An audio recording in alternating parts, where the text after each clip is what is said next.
స్వామివారి దర్శనం చేసుకోవడం జరిగింది. ఎమ్మెల్యే మంత్రి అయిన తర్వాత మొట్టమొదటిసారిగా ఇక్కడికి రావడం, ఆ భగవంతుని ప్రార్థించడం, ఆశీర్వాదం తీసుకోవడం, దీనికి కారణమైన మా రాయచూడు నియోజకవర్గ ప్రజలకు, అలాగే ఎమ్మెల్యేగా మంత్రిగా అవకాశం కల్పించిన పెద్దలు ముఖ్యమంత్రి వర్యులు చంద్రబాబు నాయుడు గారికి, అలాగే మా యువ నాయకులు లోకేష్ బాబు గారికి ధన్యవాదాలు తెలియజేసుకుంటున్నా. తెలుగుదేశం ప్రభుత్వం ఏర్పడిన తర్వాత ఈ రాష్ట్రంలో పేద ప్రజల పక్షాన మేమున్నామంటూ గత 2 నెలలుగా ప్రవేశపెడుతున్న సంక్షేమ కార్యక్రమాలు అయితేనేం, చేపట్టే అభివృద్ధిపై సమీక్షలు అయితేనేం, మా మంత్రిమండలిలోనైతేనేం, అలాగే మా ఎమ్మెల్యేలు అయితేనేం ప్రజల కోసం ప్రజలతో పనిచేస్తున్నాం.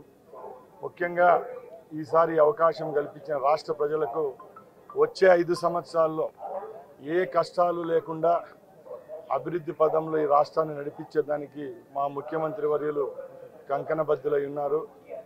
అలాగే ఈ రాష్ట్ర ప్రజలు మా మీద పెట్టిన నమ్మకాన్ని ఒమ్ము చేసుకోకుండా గత ప్రభుత్వాలలాగా కాకుండా ఇప్పుడు ప్రజల పక్షాన్ని నిలబడి ఏవైతే సంక్షేమ పథకాలు, అభివృద్ధి పథకాలు ఏవైతే ఉన్నాయో ప్రజలకు చేరువ చేసి మన్నలు పొందే విధంగా ఆ భగవంతుని కోరడం జరిగింది. ముఖ్యంగా ఒక్కొక్కటి ఏవైతే మేము స్కీములు చెప్పామో అవన్నీ రాష్ట్రంలో ప్రవేశపెట్టడం జరుగుతూ ఉంది. ముఖ్యంగా మీరందరూ చూశారు, మొన్న 2వ విడతగా కూడా పెన్షన్లు ఇచ్చేసాం. అలాగే ముఖ్యమంత్రిగా ప్రమాణ స్వీకారం చేసిన తర్వాతే ల్యాండ్ టైటిలింగ్ యాక్ట్ ఏదైతే చెప్పామో దాన్ని రద్దు చేశాం. ఇప్పుడు ఆగస్టు 15వ తారీఖున పేద ప్రజలు ఎవరైతే ఈ రాష్ట్రంలో ఉన్నారో వాళ్ళందరికీ కడుపు నిండా అన్నం పెట్టే పథకం ఏదైతే ఉందో ఎన్టీఆర్ క్యాంటీన్ను మరొకసారి ప్రారంభించేదానికి మా ప్రభుత్వం సిద్ధంగా ఉంది. అలాగే ఏ హామీలు మేము చెప్పామో ఆ హామీలన్నీ ఒకటొకటి నెరవేరుస్తున్నాం.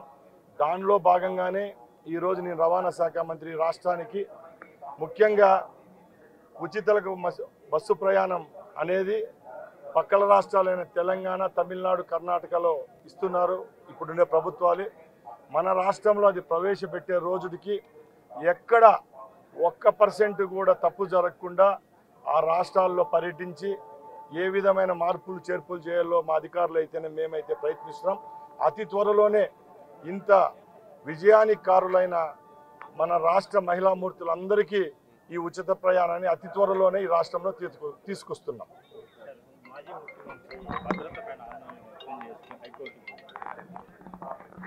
సార్ ఇది ఎవరైనా చూస్తే నవ్వుతారండి.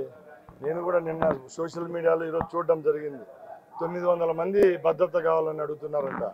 ముఖ్యంగా మేము ఒకటే చెప్తున్నాం, గత ప్రభుత్వాలు మీలాగా మేము ప్రతి ఒక్కటి మా చేతుల్లో తీసుకొని భద్రత కుదించడం పూర్వ ముఖ్యమంత్రులకు ఎలా చేశారో ఆ తప్పు మేము చేయడం లేదు. ఎవరికి ఏ కేటగిరీలో భద్రత కల్పించాలో రాష్ట్ర ప్రభుత్వాలకు తెలుసు. ఇప్పుడు కాదు, గత 50-60 సంవత్సరాల నుంచి ఏ ముఖ్యమంత్రి ఏ కేటగిరీలో ఉంటారో ఆ విధమైన భద్రత ఆయనకు కూడా కల్పిస్తారు తప్పక.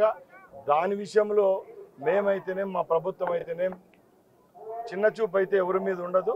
తప్పకుండా ఆయనకు నెసెసిటీ అయినప్పుడు తప్పకుండా ప్రభుత్వాలు అయితేనేం పోలీస్ శాఖ అయితేనేం సమకూరుస్తుంది. మరిన్ని వీడియోస్ కోసం ఛానల్ ని సబ్స్క్రైబ్ చేయండి. లేటెస్ట్ అప్డేట్స్ కోసం వాట్సాప్ ఛానల్ ని ఫాలో చేయండి. అండ్ లింక్ డిస్క్రిప్షన్ లో ఉంది.